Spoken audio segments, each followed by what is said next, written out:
Assalamualaikum warahmatullahi wabarakatuh. Anak-anak sekalian, selamat pagi, selamat bertemu kembali untuk pembelajaran pada pagi hari ini, yaitu mata pelajaran administrasi umum. Mari kita lanjutkan. Pada kesempatan yang lalu sudah sampai kepada jenis-jenis tata ruang. Mari kita lanjutkan pada hari ini, yaitu mengenai kelebihan dan kelemahan atau kekurangan dari masing-masing tata ruang kantor. Masih ingat ada berapa tata ruang kantor? Ya, ada 4 ya. Yang pertama adalah tata ruang kantor berkamar atau tata ruang tertutup. Yang kedua lawannya yaitu tata ruang terbuka. Yang ketiga tata ruang panorama.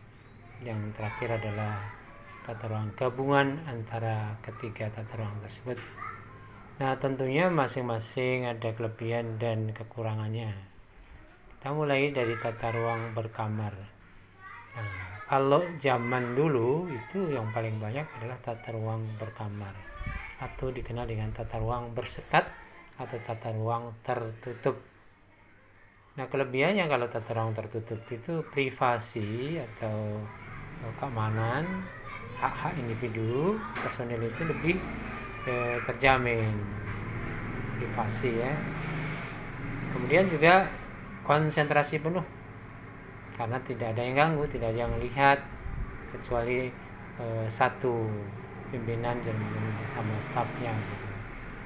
Jadi kemudian lebih wibawa, nggak ada yang jadi seolah-olah yang miliknya sendiri gitu. Kebersihannya juga terjamin karena mereka yang menganggap bahwa itu miliknya, kan menghargai tamu. Kalau tamu yang mau datang, yang konsultasi, yang perlu pembicaraan itu lebih terjaga. Namun juga ada kerugiannya. Apa kerugiannya? Nah, karena bersekat-sekat itu komunikasi antar bagian, antar pegawai ya terbatas, jadinya enggak leluasa. Kemudian perawatan ruangannya juga memerlukan perawatan yang tersendiri, yang lebih mahal.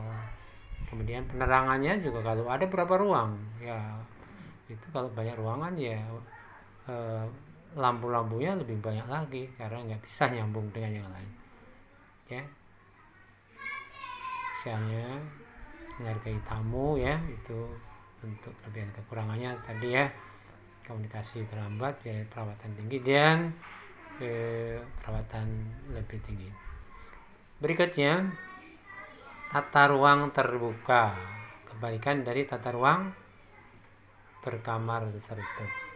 Kelebihannya terbuka itu pengawasan, itu lebih enggak, pimpinan mengawasi cukup ya, gampang.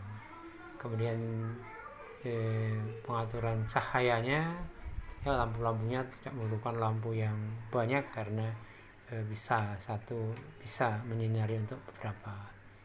Kemudian suara juga lebih gampang, udaranya lebih, sirkulasinya lebih bisa lancar.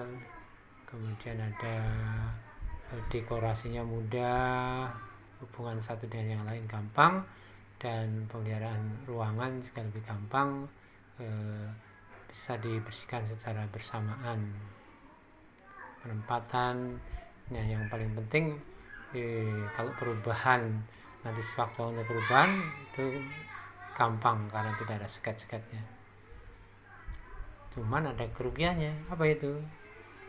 Terjadi kegaduhan, yang satu suaranya lebih keras kedengaran dari ruang bagian sebelahnya. Kemudian juga sulit bekerja penuh konsentrasi karena ya sebelahnya ada orang. Suara dikit ya tidak konsentrasi, pecah suaranya.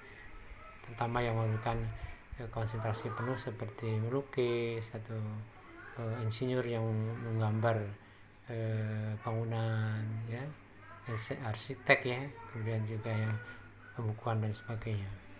Kemudian rahasia tentunya ya sulit karena diketahui orang lain. Itulah kelebihan dan kekurangannya dari masing-masing bagian dia tuh. Sekarang panorama. Kalau panorama ada tamannya ya, ada ruangnya lebih luas dan sebagainya. Kelebihannya merasa nyaman, ada taman, ada percikan air mancur, mungkin ada bunga, dan melihat bagian luar segar gitu ya.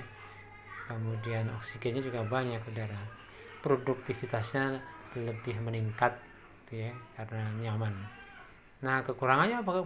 Panorama biaya pembuatannya tinggi, perlu tenaga ahli yang mendesain itu, plus tadi tamannya, dekorasinya ya, buat tamannya bukan dekorasi. Perlu luas ruangan juga, tanahnya luas, keramiknya luas ya.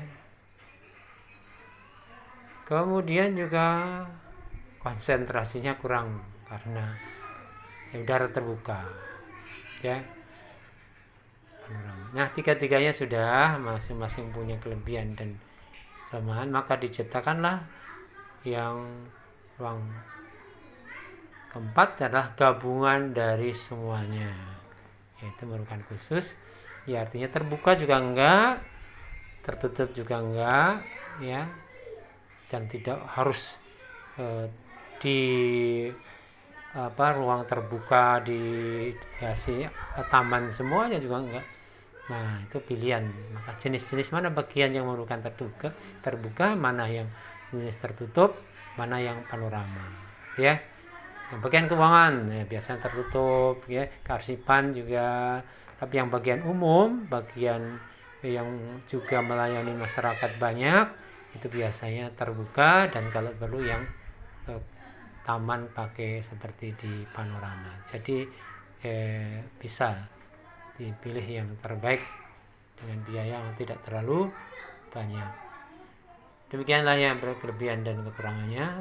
Silakan dibaca kembali ya, baca kembali, dan kemarin juga sudah disampaikan untuk bisa di modulnya dipelajari, dan nanti ada tanya jawab ya di Zoom meeting, nanti tanya jawab seberapa yang sudah bisa kamu kuasai yang sudah dibaca ya. Jadi baca dulu ya, jangan sampai nanti tanya jawab belum membaca, belum menyimak ini ya, nanti kurang maksimal.